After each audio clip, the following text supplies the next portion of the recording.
Hello, ladies and gentlemen. Welcome to Triple N Media. I am NIK NIKAM, and this is a COVID pandemic 2019-2021 update.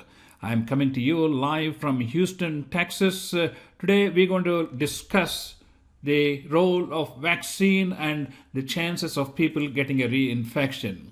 Many people are asking the question, can I get the COVID infection if I had the vaccine?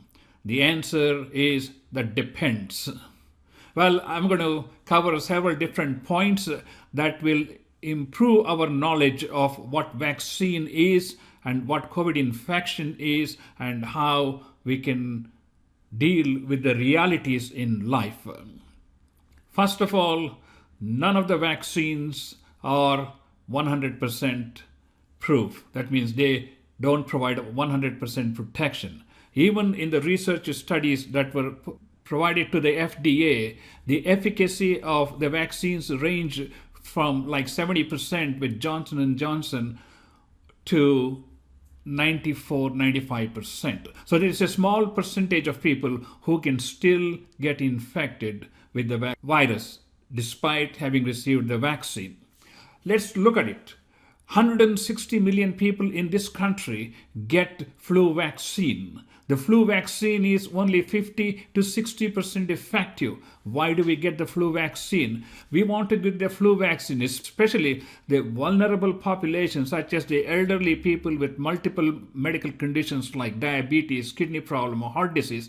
They take this in order to prevent more complicated issues of lung infection, pneumonia, collapse, COPD, exacerbation. So the main purpose of the vaccine is to, one, prevent us from getting the infection, and number two, prevent us from getting more deadly complications. You can say, then if this vaccine is not 100% protective, then why take the vaccine? I'm a young person. I'm less vulnerable to the infection. So why do I need to take it? Well, the important thing is you may be young and healthy, but you may be carrying that virus when you go to the club or a beach or any gathering and bring that virus and give it to elderly people in your family. So you want to protect not only yourself, but you also want to protect more vulnerable people inside your house who might or might not have received the vaccine. Does that make sense?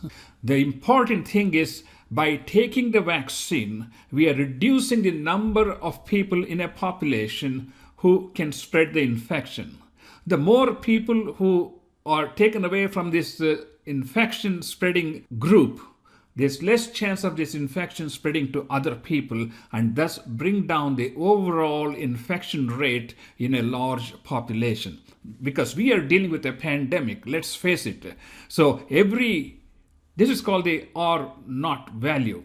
If one person can infect 2.7 people, and if you can take that person out of the equation with vaccine, that person won't be infecting plus 2.7 multiplied by 2.7, like hundreds of people. So every person we vaccinate, we are preventing that person from spreading the virus to hundreds of people down the stream. So that's an important point. Let's look at another point. We have already heard the South African variant, the UK variant, and there's a third one, and all these three variants are present in the United States and also in other parts of the world. And we also talk about the wave 3 that is creeping up in Germany and some parts of the United States. And in India, we are seeing the second wave. And all of these may be related to these factors we are talking about. So even if you have received the vaccine, there is no guarantee these vaccines are 100% protective against the new variants. They may be protective, but not 100%. As a result, if you're unfortunate, you could get a variation of a COVID virus, and you can get infected and may have symptomatic infection, which may force you to go to the hospital.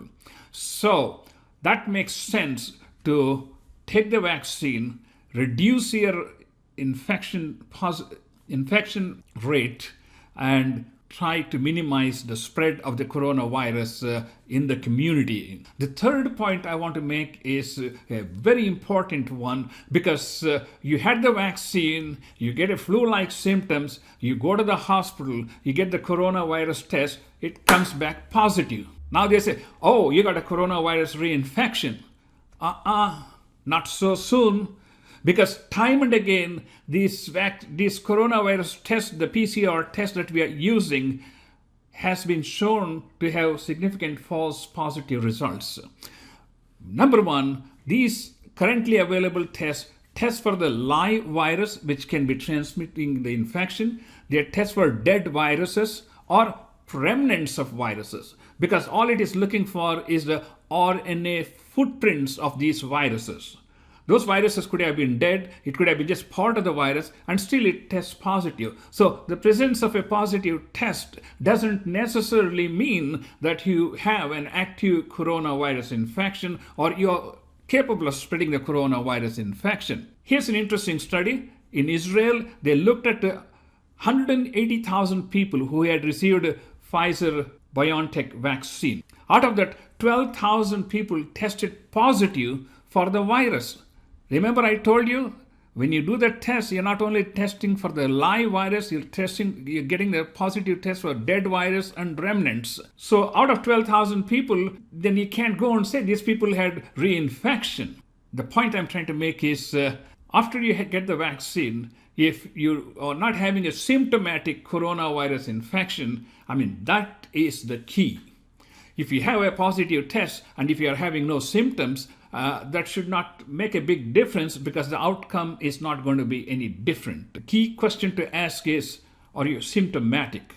And is this due to an active coronavirus infection? That's why you need tests that can detect live coronavirus if you get sick after you have received the vaccine. And let's face it, we take flu vaccine every year. Why? Because the vaccine is effective only for about 8 to 10 months or 12 months. That's why we take vaccine every year. We also take vaccine every year because there are new strains of flu viruses that emerge in the community, and they have to cover these new strains of viruses. As a result, they have to produce new vaccines each year based on the current strains of viruses that are circulating in the community. So that makes a lot of sense that we need booster dose every year. Wait a minute. Does that mean I have to take a coronavirus every year? That depends on the pandemic nature of the coronavirus, the severity with which it affects individuals. If you took the vaccine last December, that's already 4 months down now. That's already 4 months ago. And the vaccine effect is supposed to last for 8 to 12 months from just looking at the models. We have not had the vaccine for 12 months, so we don't have real field results. But looking at the models, the Pfizer-BioNTech, Moderna found out their vaccine antibody levels could be at the desired level up to 8 to 12 months. That means if this coronavirus pandemic drags on till the end of this year, those who got the vaccine last December may have to rethink and be reevaluated and see if they need a second or like a booster dose. And that is something that has not even been really brought into the picture at this time. I'm sure the researchers are working on it. They are continuously measuring the antibody levels and see how long these antibodies remain in the body and protect you against recurrent coronavirus infection. So what does all this mumbo jumbo mean? Well, basically, if you had the vaccine, you could get coronavirus infection. Just because you have a positive test doesn't mean that you would have active infection. You may be just carrying the virus or the virus remnants. I think we should continue the self-mitigation guidelines for the most part of this spring and summer until the entire population is vaccinated, where we have reduced the pool of number of people who are carrying the virus who can spread to other people. Before I conclude, I would like you to take a look at my publications, and especially COVID-19 Pandemic, an international guide, which is available on Amazon.com. I am Dr. NIK NIKAM from Houston, Texas. Thank you so much for watching this presentation, and we'll see you next time.